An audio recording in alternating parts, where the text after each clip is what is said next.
Tuhan, Bapak Ibu Saudara yang terkasih dalam kasih Tuhan kita Yesus Kristus. Kita perhatikan kembali tadi apa yang disampaikan dari kitab Galatia pasal 1 ayat 6 sampai dengan ayat yang ke-8. Saudara yang terkasih dalam Tuhan, jelas bahwa perikop yang diberikan oleh Lembaga Alkitab Indonesia bahwa hanya satu Injil. Saudara yang terkasih di dalam Tuhan, Injil itu sendiri artinya adalah kabar baik. Ya, Injil itu sama dengan kabar baik. Jadi bahasa Yunaninya dari kata Angelion, yaitu saudaraku artinya kabar baik ya, yang disampaikan. Dari kata itulah muncul kata Injil yang kemudian di Alkitab kita temukan. Dan saudara, ternyata kita membaca di dalam kitab Galatia pasal 1 ini, kita menemukan bahwa ada Injil yang lain atau ada kabar-kabar yang lain, kabar-kabar baik yang lain, yang terkadang itu dianggap sebagai kabar baik, padahal sesungguhnya bukan kabar baik. Maksudnya di sini adalah yang berkaitan dengan firman Tuhan atau berkaitan dengan Alkitab. Saudara yang terkasih di dalam Tuhan, nah apakah yang dimaksud dengan Injil-Injil yang lain itu? Atau kabar-kabar baik yang lain itu? Kalau kita memperhatikan di dalam kitab Galatia ini, kita temukan ada beberapa jawaban. Yang pertama misalnya di dalam kitab Galatia pasal yang ketiga, Paulus berbicara di sana bahwa hai orang-orang Galatia yang bodoh, ayat 1, siapakah yang telah mempesona kamu?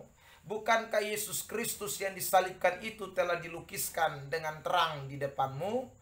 Hanya ini yang hendak kuketahui daripada kamu. Adakah kamu telah menerima roh karena melakukan hukum Taurat, atau karena percaya kepada pemberitaan Injil? Nah, rupanya Injil yang lain yang ditemukan oleh Paulus di dalam dalam jemaat Galatia yang kemudian dia soroti adalah bahwa jemaat di Galatia ini sudah tidak percaya lagi sepenuhnya dengan keselamatan hanya karena kasih karunia, atau keselamatan itu adalah pemberian Allah. Itu mereka sudah tidak percayai.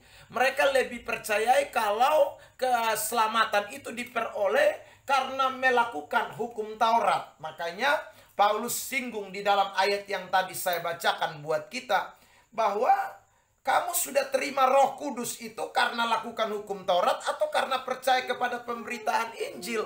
Paulus bilang, kamu sebodoh itu. Ya, saudaraku yang terkasih di dalam Tuhan. Berarti sekali lagi bahwa apapun yang kita dapati dalam hidup kekristenan kita ini, keselamatan, Roh Kudus, karunia, semuanya itu karena percaya, karena iman, bukan karena melakukan hukum Taurat. Itu yang Paulus tekankan. Saudara yang terkasih di dalam Tuhan, lalu dia kembali singgung di dalam Galatia pasal 4 juga hal yang sama, tentang bagaimana jemaat yang ada di Galatia itu masih takluk kepada roh-roh dunia. Saudaraku yang terkasih di dalam Tuhan, itu juga Injil-Injil lain ya. Jadi hukum Taurat itu Injil-Injil lain ya, atau juga roh-roh dunia itu juga Injil-Injil lain. Saudaraku yang terkasih di dalam Tuhan, nah, hari-hari ini banyak orang juga yang ikut Kristus, tetapi juga masih percaya dengan Taurat. Saudaraku, masih percaya juga dengan selamat karena perbuatan baik. Masih percaya juga dengan, saudaraku, mendapat kasih karunia itu karena perbuatan baik. Dan juga masih percaya kalau sudah jadi Kristen, tapi roh-roh yang lain juga dia masih percaya.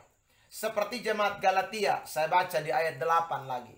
Galatia 4. Dahulu ketika kamu tidak mengenal Allah, kamu memperhambakan diri kepada Allah-Allah yang pada hakikatnya bukan Allah.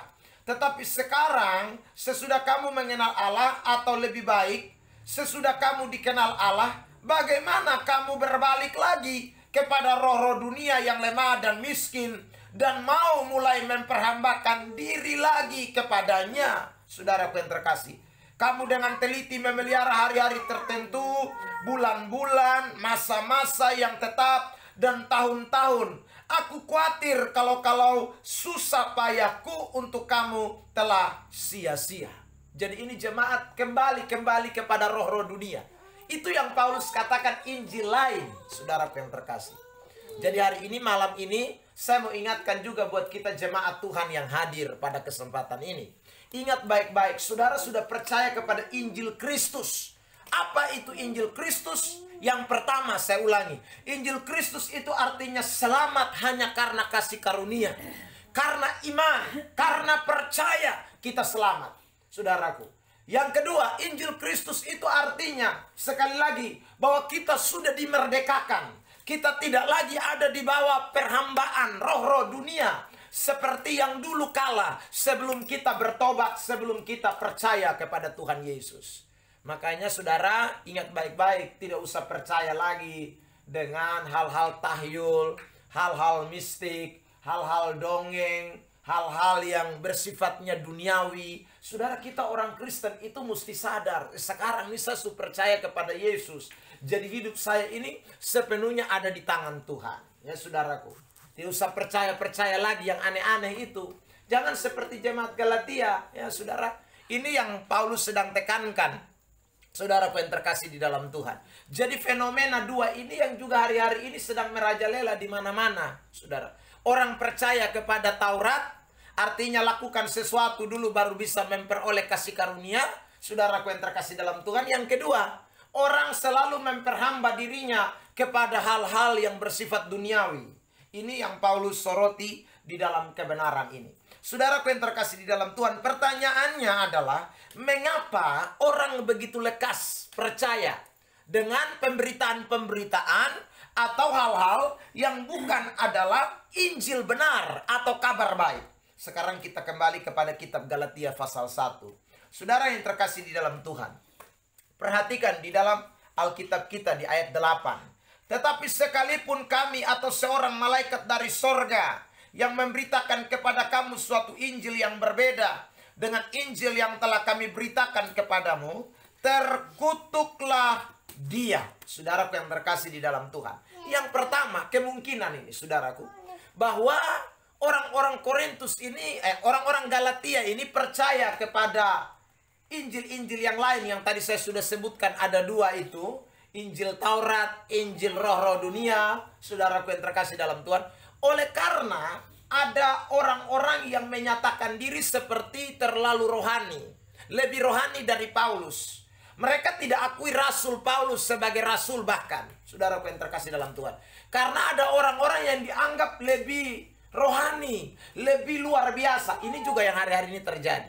Saudaraku yang terkasih dalam Tuhan. Ada orang ajarannya sesat, ajarannya tidak betul. Tapi karena dia punya karunia seperti orang bilang penglihatan, doanya langsung terjadi. Nah ini kadang orang lekas percaya. Apalagi dia bilang, saudaraku dia pernah ketemu Tuhan, dia pernah pergi sorga. Itu orang paling cepat percaya.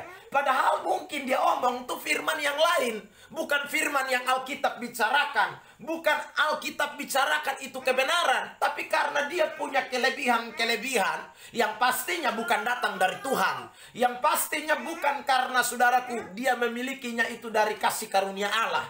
Ya saudaraku yang terkasih dalam Tuhan. Tapi kelebihan-kelebihan itu mempropaganda orang, mempengaruhi orang, sehingga orang akhirnya terperdaya. Sehingga orang lebih percaya kepada yang itu. Sementara kebenaran-kebenaran asli yang diberitakan, yang sungguh-sungguh, itu orang tidak mau dengar.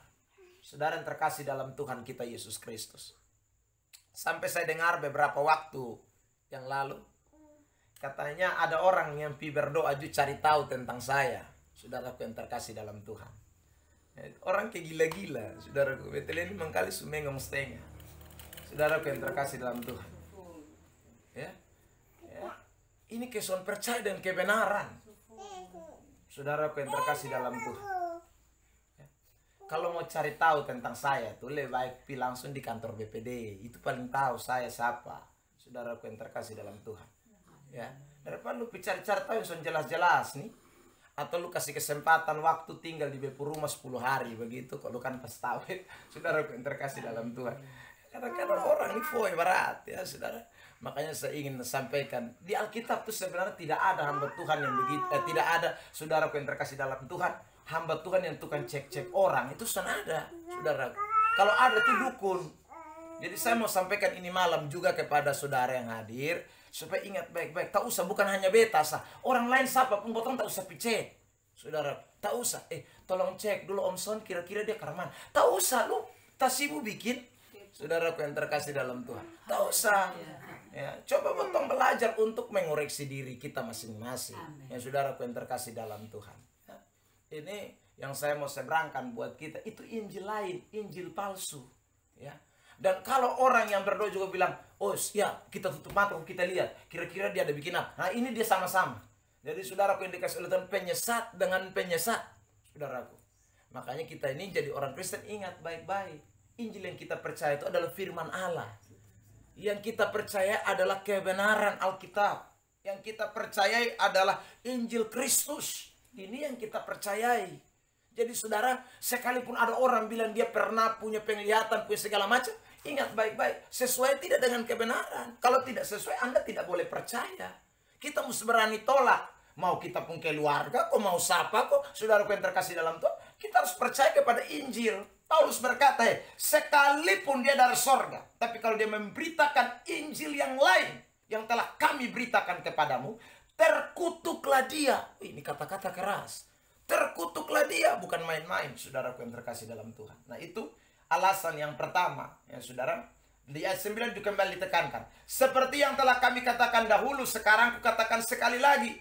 Jikalau ada orang yang memberitakan kepadamu suatu Injil yang berbeda dengan apa yang telah kamu terima, terkutuklah dia. Saya pernah saksi buat saudara. Keluarga saya di Amarasi, saudaraku, di Nekmese. Itu bakalai mau baku bunuh gara-gara ini barang. Kabar buruk. Kabar baik yang dijadikan kabar buruk. Ya. Good news yang dijadikan bad news. Saudaraku yang terkasih dalam Tuhan. Dia berdoa di tim doa. Tanya. Bilang, siapa yang suanggi? Siapa yang bikin dia sakit? Saudaraku yang terkasih dalam Tuhan. Jawaban dari tim doa. Bahwa bilang tetangga. Yang suanggi sanlu. Nah tetangga ini saudara kandung. Saudaraku yang terkasih dalam Tuhan. Saudara kandung. Jadi dia pulang datang, ini dia mata gelap. Saudaraku yang terkasih. Yang dia percayai adalah kata-kata hamba Tuhan ini. Yang suanggi tetanggamu. Itu adalah saudaramu sendiri. Saudaraku. Tetapi karena sudah dengar kata-kata ini, dia lebih percaya kepada tim doa ini. Yang notabene sudah bukan kebenaran. Padahal dia pun saudara ini lebih aktif gereja dari dia. Dia pamokol minta ampun. Saudara. Jadi yang pasti saudaraku dia pun saudara ini orang benar. Orang baik. Orang yang hidup dalam kebenaran. Orang yang lakukan firman. Tapi karena saudaraku sudah dapat bad news. Berita jelek dari orang lain yang dia anggap lebih rohani. Yang dia anggap punya kekuatan supranatural. Karunia khusus. Akhirnya dia lebih percaya. Padahal sungguh-sungguh itu bukan kebenaran. Nah hari ini sekali lagi kita diingatkan oleh ini firman Tuhan. Saya lihat fenomena ini masih terjadi di Bolok. Ini masih sangat kental, Bapak Mama Saudara. Batudu saudara, itu sering-sering terjadi. Ya, kan kurang ajar itu masa saudara kandung. Lalu Anda bilang, kayaknya dia iri dan beta, makanya dia suanggi beta. Dia begini, lu kerja apa kok orang iri? Makanya dia selalu omong, kalau orang iri itu iri SDP. Dia suanggi SDP karena SDP kapal banyak. Saudara, iri potong yang hanya oto satu ini buat apa? Saudara yang terkasih dalam itu kan sudah masuk akal. Ya saudaraku. Jadi hari ini saya sampaikan ini kebenaran supaya kita ingat baik-baik. Jadi ingat ada Injil-Injil palsu yang tidak boleh kita percayai.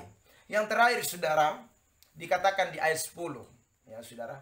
Jadi bagaimana sekarang, adakah ku cari kesukaan manusia atau kesukaan Allah?